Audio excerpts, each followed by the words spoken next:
Hi, Danilo, so much. Such a pleasure to have you on the Scouting for Growth podcast. Hi, Sabine. It's a pleasure to be here. Thank you. So we spent 2 days at ITC London and we heard about a lot of trends and a lot of topics. What were the main conclusions for you from the conference this year? Well, it's interesting to see how, AI is still kind of disrupting everybody's attention, right? So there was a lot of talk about what's happening, with the new things coming out, such as DeepSeek, of course, which has ramifications for everybody, including us here in insurance and InsurTech. But it's also cool, when you go to these conferences to see, just to get to meet and to hear about new startups making it in claims, for example, and the usual embedded so much attention to sustainability. Actually, I was happy to see that, as we were talking about that today. So I think I also heard someone saying InsurTech is dead. I think I disagree with that, right? Exactly. There is certainly a consolidation going on. There is certainly maybe a focus on a couple of things rather than everybody trying to do everything, which is obviously probably counterproductive. So I think it's actually a good moment. Yeah.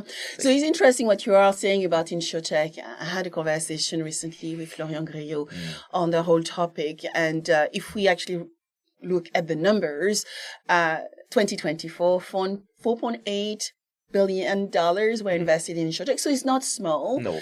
But when you look at it of the overall investment that we are tracking, which is around 4 million startups, we have 8,000 proper InsurTechs, I guess, within the pot. It was around $566 billion invested, and it's going down, right? So InsurTech represents maybe 1% of the overall pot, a bit less, and probably 10% of the fintech space. But there is going to be, I think, some restructuring and some reviews around what is of value for the industry, for insurers, I guess, if they are service providers, and actually what are the problems they are solving for. So diving into our main topic today, which is sustainability. Exciting. Tell me, could you outline how innovation fits within the overall Generali strategy? And when you think about how you accelerate the company's capabilities, what are the things you are doing every day, I guess, or every year to actually bring Generali and help it remain one of our leading insurers in Europe?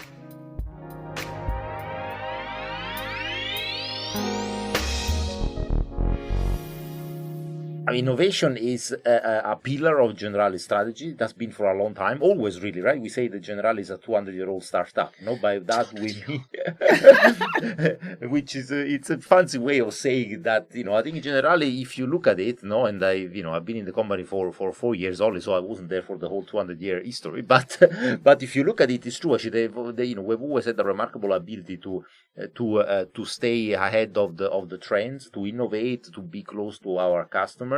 And I think this is something that we really want to continue doing, right? So, and obviously there is a lot of disruption in the market. There's a lot of also macroeconomic issues, things which are beyond the pure field of insurance. So it's super important for Generali just to stick to the mission, right? So that we want to be this, this is not promotion, right? It's really something that we believe we want to be lifetime partner to our customers, which means being there all the time. Yeah. And from that, we derive everything else that we do, right? So we innovate because we know that the world is changing, people are changing, new generations are coming in. So we want to always be able to use the technologies that really help us a lot to offer better products, more effective products and services, which really enable all our stakeholders, so clients, customers, employees, shareholders, to feel that the company is doing something for them, which is not always the same, or it's perhaps a little bit like it was in the past, but adapted to the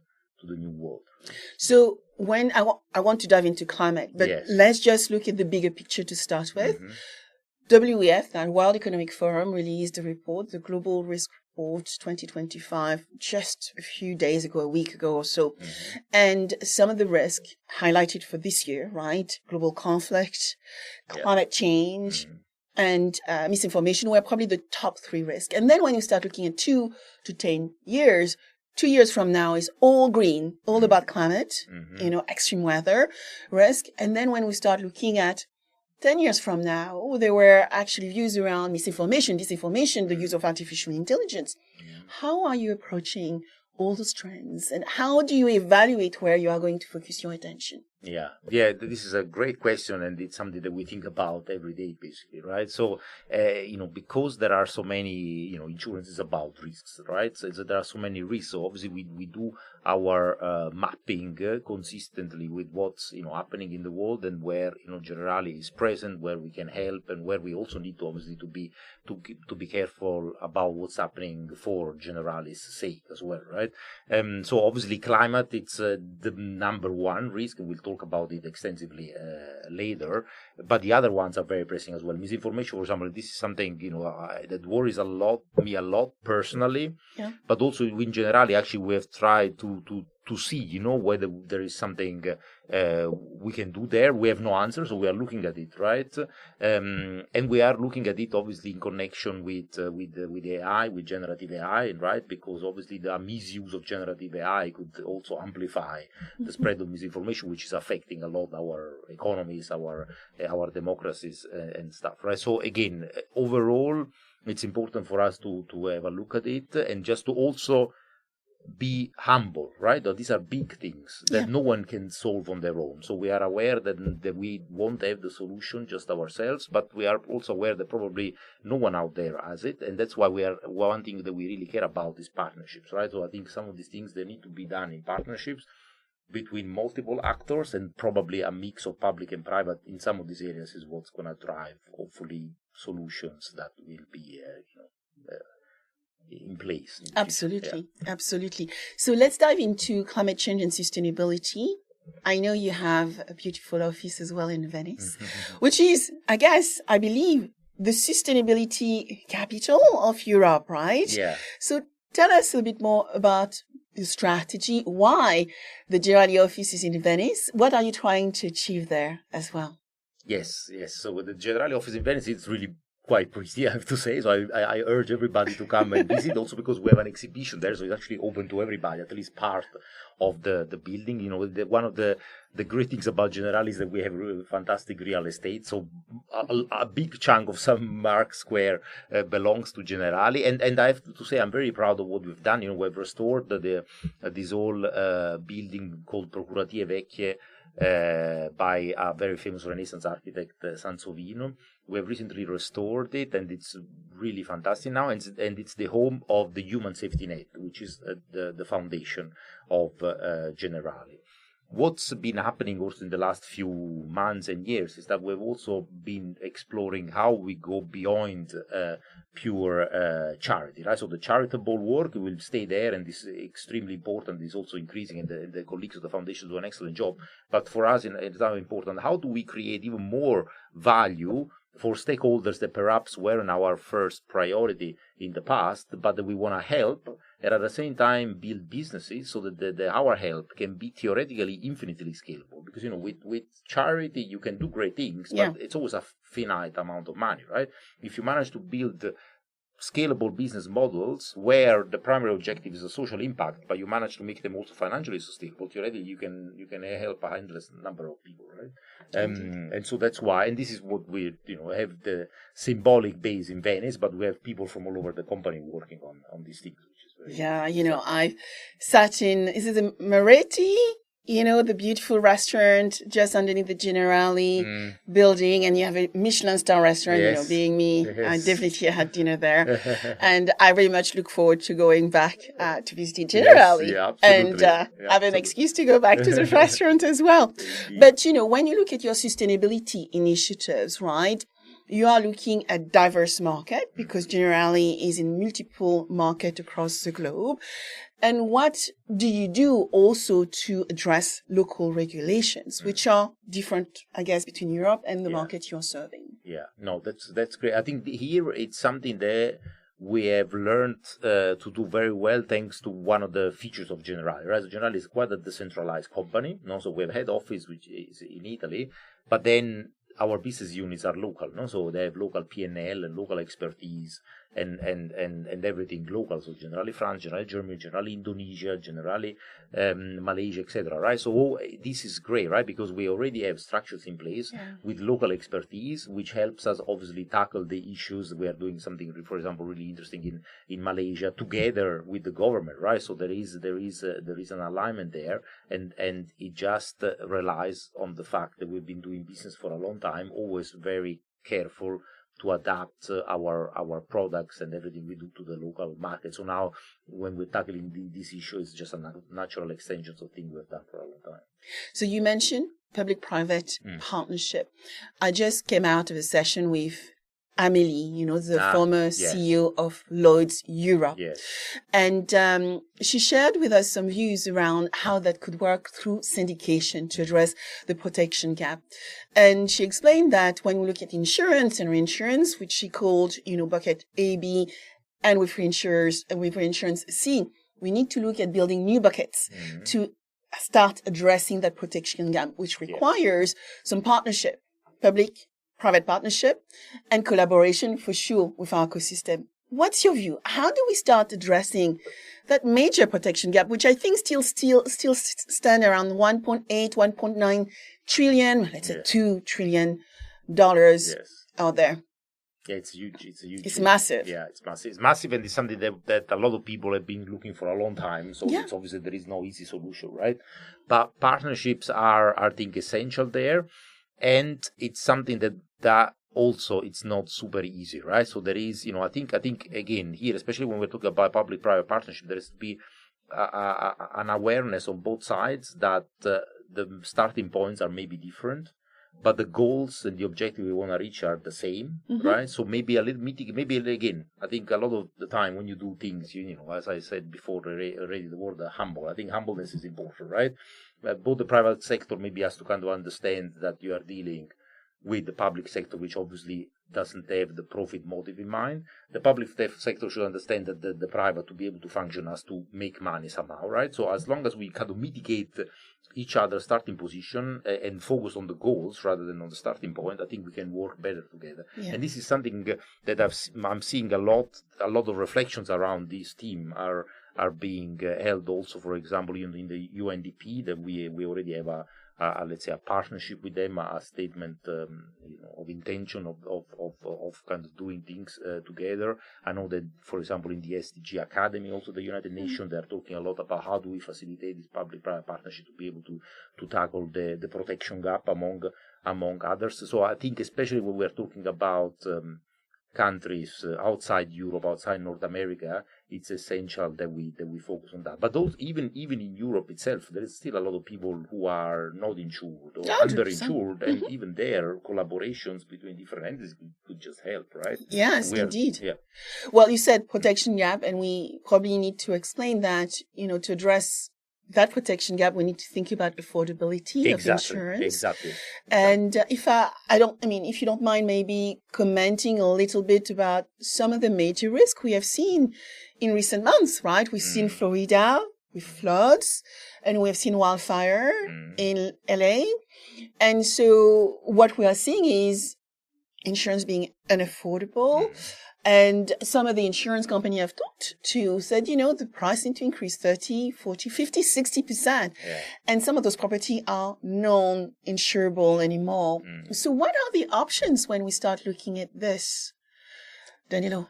Yeah, I think there you've got to get quite creative, right? Yeah. I know that the increases are substantial. I also have some friends and people living in California. They said they got like crazy increases all of a sudden. Others exactly are probably going to be uninsurable, right? So I think there, again, I think there's a lot of things you can do. First of all, you're looking, when you think about insurance, think about different ways of insuring these people. Parametrics, for example, could be an option to be looked at. I think it hasn't been explored sufficiently, but with the advances that we have in modeling and technologies, it could definitely be something that helps make it more affordable, and at the same time define the risk better for the insurers so that they're not overexposed to these things. But at the same time, I think here we got to to a stage in which you really need to think a lot about risk prevention, right? And again, here technologies help us a lot, risk detection, risk monitoring, for example, forest fires. There is really fantastic startups out there that are looking at devices that prevent or that detect extremely early forest fires, both with devices that you can place strategically in forests wherever they are more liable to set fires, and also with satellites, so you can do monitoring from both sides, right? There is obviously a lot of materials that you can use now for rebuilding these houses, which are much less prone to be burned. So I think when these risk mitigations are in place, then again it becomes a little bit easier for insurers to provide insurance again, right? Because then that a lot has been done to prevent the risk as much as possible. And again, these are things that require the participation of a lot of stakeholders: insurances, startups, tech companies, the public as well, to oversee and make sure that there are some legislations in California that I'm not sure are helping. Maybe that could also be revised to see how they could be made more favorable. 100%. Yeah. And in Europe, we have also, you have the flood rain, we have frameworks, and in France also they put a tax on top of the insurance tax to actually put this into a place where they can release money when major catastrophic loss are arising. So for you, what are the type of products, opportunities that we need to consider when we start looking at current extreme weather, climate change, and some of the sustainability things we can do out there? Yeah. I mean, I think there is a huge amount that you can do when you talk about climate, right? So we like to divide it between climate mitigation and climate adaptation, the two, obviously, as everybody, I guess, because they are different things, but they're both very important, right? Because obviously climate adaptation, it's the one that is in a way fighting the climate change a little bit less, but it still is important, right? Because climate change is real, and so we need to kind of find ways to help our clients and existing clients and new clients and everybody out there to kind of adapt to the reality. So it's about thinking about the risk differently, right? We think about adaptation, and you mentioned previously prevention. Exactly. So I assume prevention would fit into a risk adaptation strategy. Absolutely, prevention fits a lot into risk adaptation strategy, right? So how you can, because it helps you really mitigate the extreme risks arising from, extreme heat, fires, flooding, drought, anything, right? And the other one, which is possibly more important but also more complicated, is the climate mitigation one, right? Because there it's like, what can we do to contribute into fighting the climate crisis, right? And there, I think, again, is something that hardly anybody can do on their own, and that's why I'm thinking about partnerships. So, for example, there is, I think, some companies have started very interesting biodiversity programs. Again, but which is essential. Can insurance do something around biodiversity? I think so. I think you can really work together with public entities, for example, in South America for reforestation projects, for example, right? And then you can probably try to create assets that then people can buy as a diversification around these projects. So you can finance them, and you can ensure that they work properly, and that they are ambitious, and that they are big, and they are measurable outcome, both in terms of climate fighting capabilities, but also in terms of something that it's producing value for everybody, right? Interesting. So we have the mitigation. I mean, when I learn about risk management and all the things, I always talk about risk around, when we think about insurance, about risk transfer, mention risk mitigation. But I think it's important to realize that the field of insurance is evolving with the risk adaptation and getting our client, probably educating them better around what risk is, why that risk is changing, and how they can prevent and prepare themselves, maybe leverage the alerts, and also prepare the employees. If we look at corporations, for example. There is exactly that. Right? One thing that we are doing is exactly that. In France, actually, we are working in an app in the end that really informs our client, everybody, the population, really about weather, things that may be happening and risks that may be arising because of the consequences of specific weather situations in the country, to then recommend what they should be doing, suggest possible solutions. Also in cases of emergency and stuff, right? So as you said, it's a lot about also informing. So let's go back to Generali, and you're the group head of innovation, and so part of the design of strategy, and I guess most companies, I think, at the moment are going through reevaluating their 3-year strategy. So, Danilo, how Generali balances commercial objectives with the need to invest in climate resilient and societal responsible products and I guess services, right? Because part of the product design will require, as you said, for example, an alert is the services we provide to our client. How do you do that? Yeah, that's always tricky, but I think it's very important. It's a little bit going back to what I said before, no? So we have realized that there are certain issues that you can tackle commercially, no? And again, this is always a little bit delicate because people, sometimes people think, if you're building something around it which is successful commercially, you're probably, exploiting something or someone, right? So you have to be very careful when you do that. So I think you have to first, as the way we have done it at least, assess what are some of the most common issues in Europe, for example, but you can do it everywhere, obviously, right? Then you skim them down and say, where can insurance actually make a difference and contribute? Because we're not omnipotent, we can't do everything, but some certain stuff where we can provide help. And then we have selected a few. No? And once you do that, then you see the problem, you see the impact that you can have, and then you start seeing how instead of just donating money, how you can build something around that. And obviously, building a commercial venture around it, it has. As a consequence that someone has to pay for it, but you can make it, viable. You can make it affordable, and you can just, aim at high volumes to make it also successful. No, and obviously also you have to have, I think, the understanding that that's probably not going to be the most profitable product in your portfolio, but that's fine, right? In a portfolio of offering, there are some that perform better and others that perform less when you're just looking at the commercial metric. But if you put the commercial metric with the social impact metric together, then you can see these products can be very very strong. No? And we are trying one right now in Germany, for example, with migrants, which is promising, and actually is live at the moment. So we are, we will see, of course, how the metrics, differs, right? Yeah, exactly. But it's very exciting because at least we have seen that we can build, products that are, insurance products, but they also have a clear impact on certain sectors of the population that maybe until now were neglected or that anyway are disadvantaged for one reason or the other. Well, Danilo, congratulations. I have to say, I know you said we'll see the results, but not many insurers do venture building. Yeah. So congratulations. And probably I would like to have this segue because I would love for you to explain what Generali Ventures does actually, because that's where you're actually looking at new models, where you are building new ventures, where you are facilitating collaboration, and I assume a bit of investment as well with ventures. Absolutely. Yeah. No, Generali Ventures is exactly that, and that's actually a great connection. Thanks, Sabine, because thanks to Generali Ventures, we started Generali Ventures about 3 years ago. And thanks to Generali Ventures, we have also really been able to see how you can combine these things. You can combine commercial with impact, right?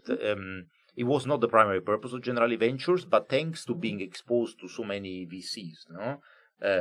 So it's also, among other things, a fund of funds, no. Yeah. So we are LPs to a number of GPs, and not speaking to a lot of them, in addition to the ones with whom we are now working, we realize that there are some that are extremely skilled in selecting ventures that have a fantastic impact on society, whilst at the same time being also extremely successful and profitable, right? And so by looking at that, I think we saw some patterns, and we kind of tried to do the same internally, And of course, it takes a while, and there's not, we are not entrepreneurs per se, but we do have, I think, the let's say at least the intention and the motivation and the skills to do it. So Generali Ventures, yes, again, to go back to it, is fantastic, and that's why we are carrying on with Generali Ventures. We will go into a new phase, which will enable us to expand expand the pool of people we work with and we invest together. And I think it's important just to be able to support the entrepreneurial ecosystem in Europe mainly. Oh, yes. And I guess you're answering one of the statements you made earlier.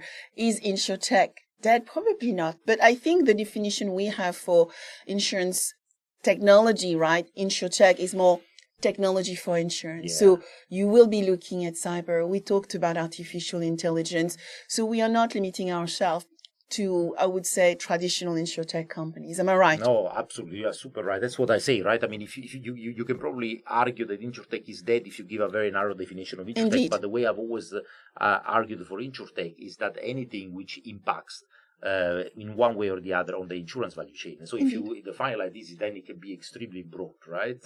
And a lot of technologies are impacting the insurance value chain in one way or the other. And a lot of them are actually very exciting in terms of what they can deliver for all the stakeholders. So there is still a lot to be seen and to be invested in and to be developed. And the next few years are going to be very exciting. So exciting. And, it's often why I say I'm lucky to be able to review I wouldn't say we review 4 million startups a year. We have access to 4 million startups or information around venturing, whether it's P, VC, family offices, CVCs. And so we can actually start looking at a pattern. But what is so interesting about our industry is we need to look at risk. We touch every sector. Yes. And so therefore, if one day I'm interested in looking at smart fashion, I can do that in insurance. And this is the way also I promote our industry to young people. Yeah. So you cannot look at it as insurance, it being boring. You need to look at insurance as a force for good. And you need to really understand that we look at everything from a risk viewpoint. So you mentioned mitigation, transfer, adaptation now, and being part of innovating by really understanding the value chain and how we can start changing the value chain is critical. So when you think about the area of sustainable innovation, Danilo, we often talk about renewable energy insurance, green buildings, macro insurance for vulnerable community, going back to the protection gap. Do you believe that there are greater opportunity and greater potential when we start looking at 2025? We are still, we're going into February. So we're still early during the year, right? Yes. No, absolutely. I think there is a lot of opportunities, and even though we may observe some, let's say, going back sometimes, right, and some political backlashes of people maybe deprioritizing these issues, they are there, right? They're not going to go away. So I think there's still going to be a lot of focus on them, and there's going to be a lot of opportunities. And I think I'm speaking here for the industry, not obviously on the behalf of the industry, but for the industry in general, in the sense that I think there is really a growing awareness that all these issues that the world is facing are obviously big issues and big problems, but they can also be transformed into opportunities, right? Risks, they are both risks for insurance companies. If you don't do anything, I think it's going to be a bit risky, right? In the future, especially climate is going to affect you big time. But at the same time, it's also opportunities. I think if you see it like that, it just creates a virtuous circle in which you attract talents, as you said, you find new opportunities, and you just develop solutions for everybody. Maybe we can encourage together maybe our industry, and I'm going to try that question. Talent. We have a talent gap, but I assume Generali is attracting amazing talent from all around the globe, probably all around Europe. Yeah. What I think are the key driver today to attract talent, which actually fit when we look at ESG into the S of social innovation, if I may say so. How do you attract amazing talent when our industry suffers so much, right, to attract talent? Yeah, you're right. It's always been a problem, right? Because the immediate reaction that young people have to insurance is like, oh my God, boring, right? but to be honest, I have to say that you can turn that quite easily, because it's very easy to see how insurance and reinsurance are essential simply to make the world work, right? And how they have been in the past always important for the growth and the innovation across the world. Just think about going back to Venice, the merchants in Venice, that they could not have done what they did had there not been at some point some form of insurance, right? And so for us, attracting talent, we have observed that especially for younger generation, is really important that they work in a place which lives up its values, right? So then it's if you have a certain integrity in the company, if you see that the company is actually doing what they believe in, I think this is really important. No? And then obviously innovation, especially in innovation, is easier because it's also associated with technology, which of course it's cool. And when you combine to that some purpose, and so, showing how you're going to be working also on products that have a positive outcome for a lot of people, then that makes it even easier.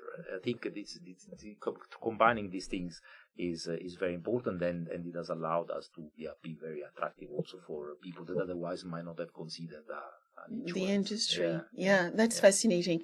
That's fascinating. I mean, I see, when I look at Europe, we need to probably find other ways to attract talent. I think when I talk to them, they very much look for purpose, right? And also investigate, the company. I mean, I would say any company strategy, right? Yes, around their ability maybe to deal with circular economy. I mean, they ask questions around their sustainability objectives and goal, or how they deal with internal diversity as much as looking at environmental goals. But I think they're also looking at it from all stakeholders, for sure, our shareholders, but also the employee, our customers, users. We have so many terminal academia, how all the ecosystems to come together.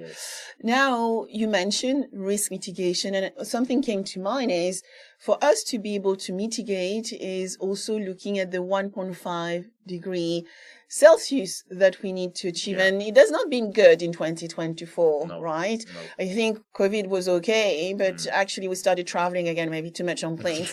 do you think that we, as an industry, supporting other industry, we can have a way to start helping with that number? What can we do different to address this? It's tough, right? I think again here is one of these big issues where we can't really do much on our own. I mean, obviously we can all contribute. Obviously, be mindful, when we really need to travel or not, and our carbon footprint in general. Definitely that we can still work on it. But I think these are all measures that alone are insufficient, no? To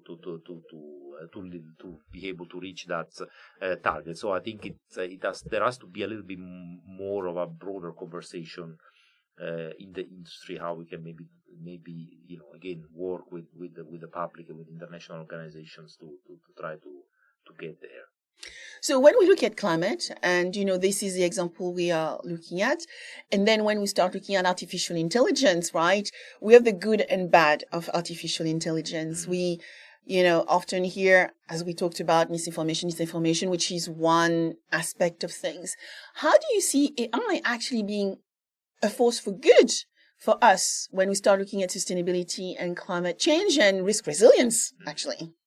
Yeah. I mean, to be again, AI is a technology which per se is neither good nor bad, right? Obviously, and it depends very much on how we use it. No, so I think that's why I'm also not, so much a fan of let's allow everything, because I think that's why I think here I'm more a European Union fan rather than a deregulate everything. I think some regulation is good. Then obviously you have to enable enterprise, but at the same time you also have to put some guardrails, right? Also because when you have the guardrails, I think it's better for everybody, because that there is a common playing ground, right? And so the rules are there, and then within the rules obviously you can see who's smarter and more talented at creating things. So I think with AI can definitely help with a lot of the issues that we are facing, again also with some of the things that we are trying out in Germany, but also in Malaysia and in other places. It's really helping us to make products more effective, and this doesn't mean that we are cutting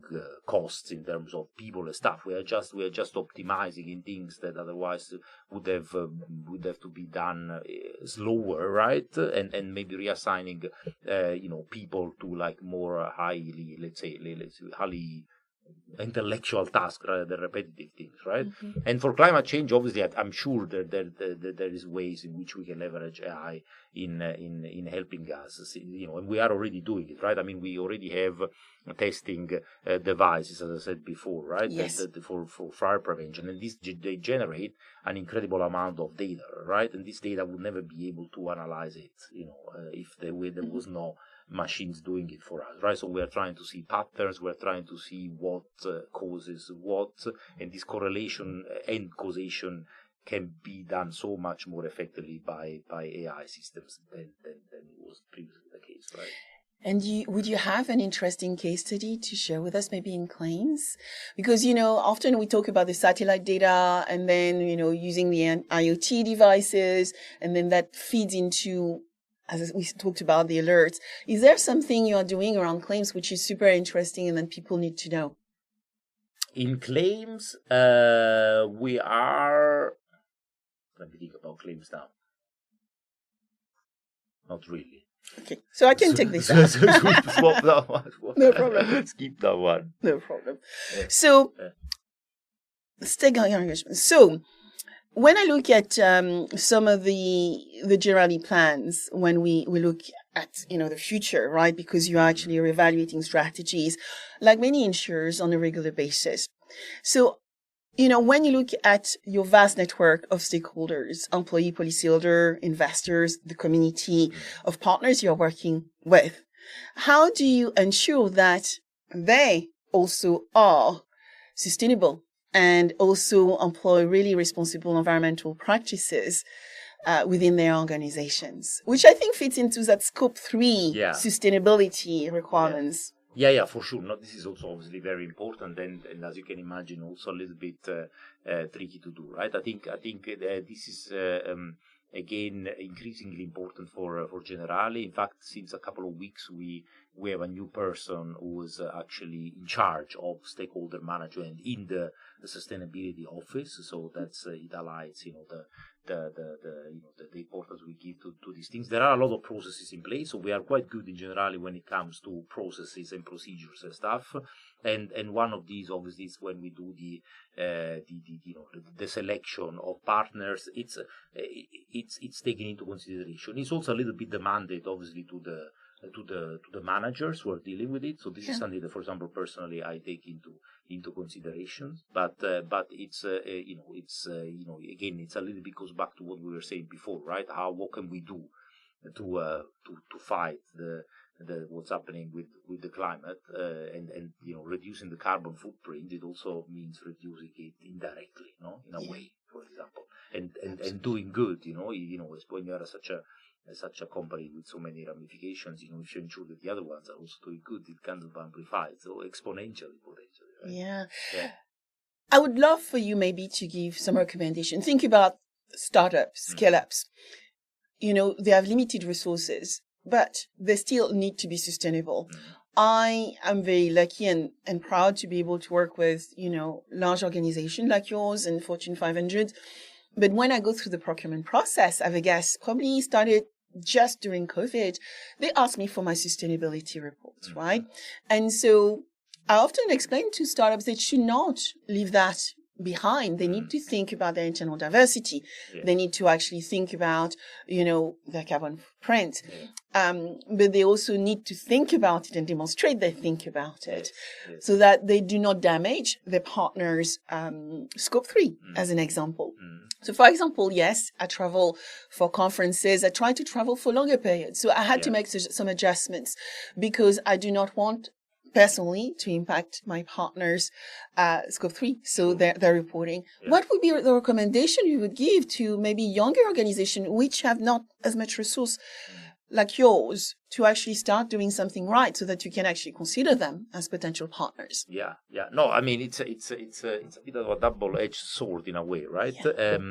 But as you said, it's important not to neglect these issues and in a way turn them into your favor, right? For example, again, not traveling too much. It's a good excuse. To say sorry, this time I can't make it. Let's do a video call, for example, because I'm a startup. I need to be careful. on how I spend my money, and at the same time you are also contributing to your carbon footprint. This is something I actually actively encourage. Sometimes people they recommend the meetings in person for just like get to know one. I'm like, don't need to come to Milan. Stay where you are. Let's do a video call. Then obviously at some point it's good to meet in person, right? But you don't need to do that all the time, and it's definitely not for the first date, let's say, right? And I think it's very important. I think what's really important and it's really good to see in startups, it's cultivating a really positive atmosphere when it comes to workplace, right? And this is really important. I find for me as being a sustainable company, like a place where people want to work, where people are engaged and they're having fun, and everybody's treated fairly and equally, right? So it's most of the time like that in young companies. Fortunately, they've adopted new ways of working and modern version of the workplace, but not all the time, right? So I would urge everybody to be a little bit more open to these issues of remote, hybrid, parental leaves. All these things I think are very important, and when everybody feels taken care of, they also perform better. Yeah. You are a citizen of the world. I am a citizen of the world. French in England.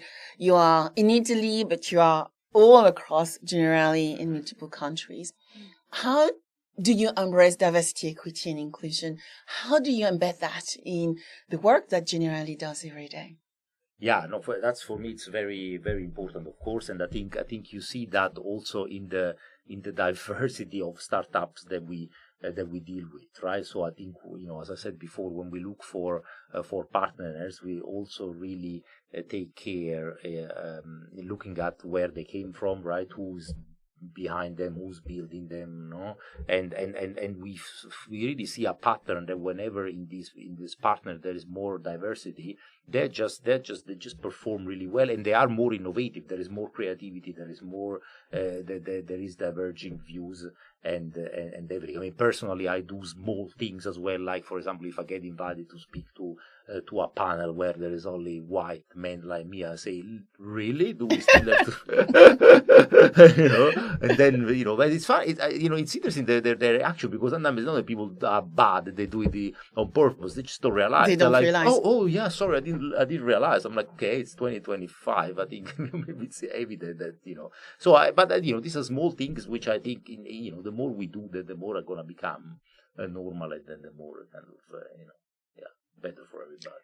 So when we look at the Generali Group, and I guess sustainability, as we talked about, and climate is core to the strategy. If people want to find out a little bit more about it and really learn as to how they can support you with that strategy, where should they go?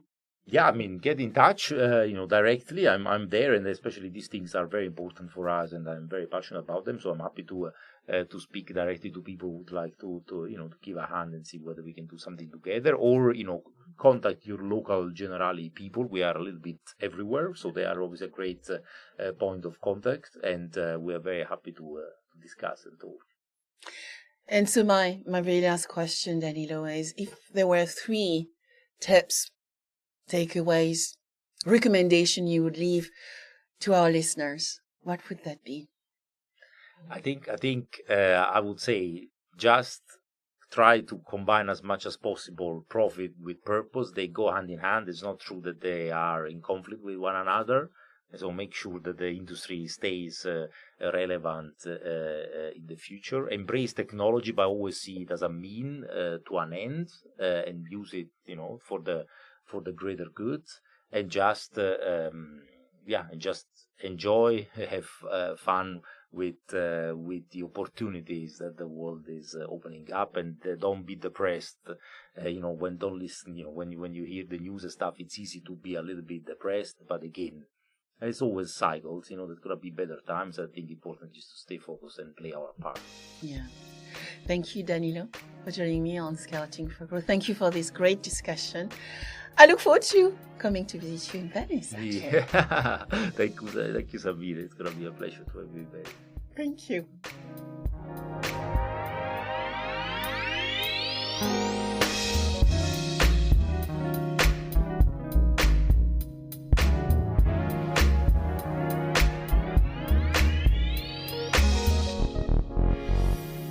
I hope you enjoyed this episode of Scouting for Growth. Please subscribe, share with friends, and leave a 5-star rating.